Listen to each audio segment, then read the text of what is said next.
This is Solitude. She's a 1987 Catalina built in California. Yes, the boat is 1 year older than me. Why Solitude? Well, stupid name. That's what the last owner called her. And the owner before that. And I'm kinda lazy. There's things I'd rather fix, like the autopilot. Again. And again. And finally again. So this is a little snapshot of my first month of boat ownership. I bought the boat on the Hard in Uxbridge, Mass, about an hour from the water. So it was a bit of an ordeal to transport it into Boston Harbour.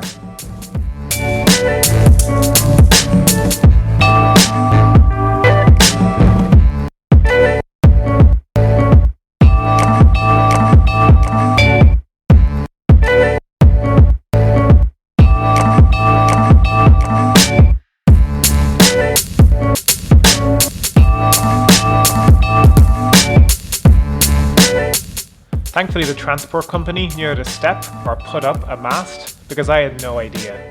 Turns out a deck stepped mast is held into the boat with nothing other than those metal shrouds or cords along the side of the boat. And then next up it was time to drop the boat into the water. At this point it was time to check for any leaks frantically, and if there was leaks we'd be pulling it right back out again, and to make sure the engine started. The "it'll be grand" philosophy worked out, well, grand, because the engine started, and we drove the boat back to Boston since we didn't have any sails up yet. Then we rigged the sails, and well, it was time to go sailing.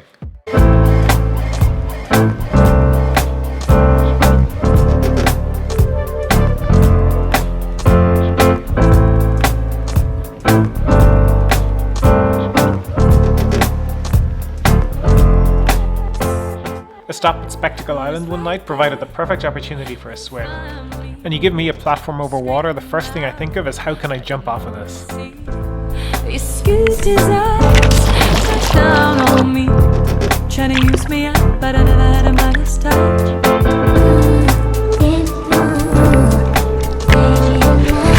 You wanna chew me up, but I never get lose the love.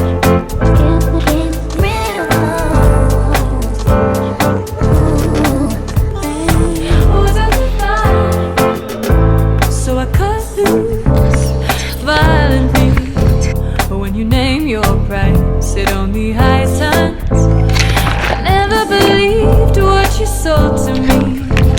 It's wrong, I know it's wrong, I know it's wrong.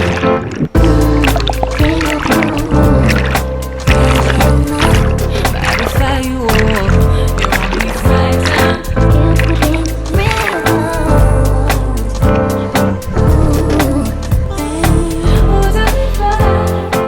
I've also managed to do the Lighthouses tour of Boston Harbour, twice now. Brings you right out to the mouth of the harbour to Graves Light.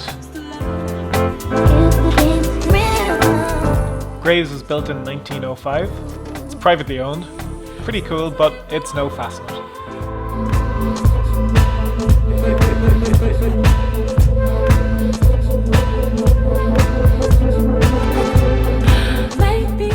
After Graves, we come around the corner to Boston Light, site of the oldest lighthouse in the US, but, well, the Brits blew it up. Should have built it in stone, lads.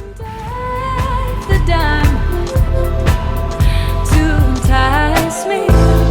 Midas, what do we do? We play the game by different rules. Maybe you should. Next up is the appropriately named Narrows Channel. Unsurprisingly, it is indeed narrow. The current really rips through here, and it's the only place in Boston Harbour I've actually seen seals playing in the current.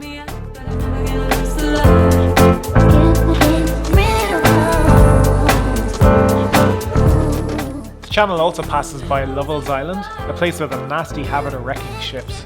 In 1786, a boat coming down from Maine wrecked off of the island and everybody managed to swim to shore. But no happy ending here.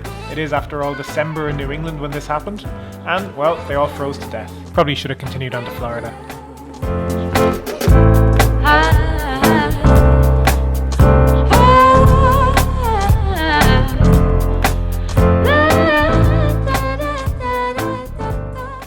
I'm back in Liverpool and everything seems the same, but I worked something Getting from the inner harbour to the outer harbour can take anywhere from 30 minutes to a good hour, and so on the way out, if the wind isn't with us, I'll just motor out to try and save time.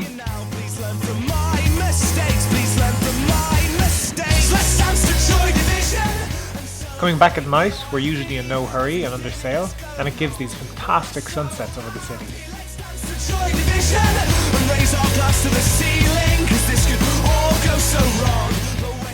The only other longer trip I've done has been to Nahant, a beautiful outcrop of cliffs on Boston's North Shore. It's a very wealthy neighbourhood, and in true New England fashion, there's a million signs everywhere decreeing "Thou shalt not park." Thou must be this wealthy to park in Nahant. So I decided to beat them at their own game and went there by boat instead. There was a pretty good wind out there that day, and since I don't have a wind meter on the boat, all I have to go by is the sea area forecast, but it said it was blowing 15 to 20 knots. I had a single reef in the mainsail, that means I had reduced the sail area to try and keep the boat under control and stop it from heeling so much, but we were still on a good lean for most of the journey. Since I was on my own, I was also strapped into the boat as well as wearing my life jacket. And if you listen carefully in this part of the video, you might just hear the wind blowing through the rigging. Not the most extreme of conditions, but also the most wind I'd seen so far, so I was being pretty cautious. Let the love tear us apart. I found the cure for a broken heart. Let it tear us apart.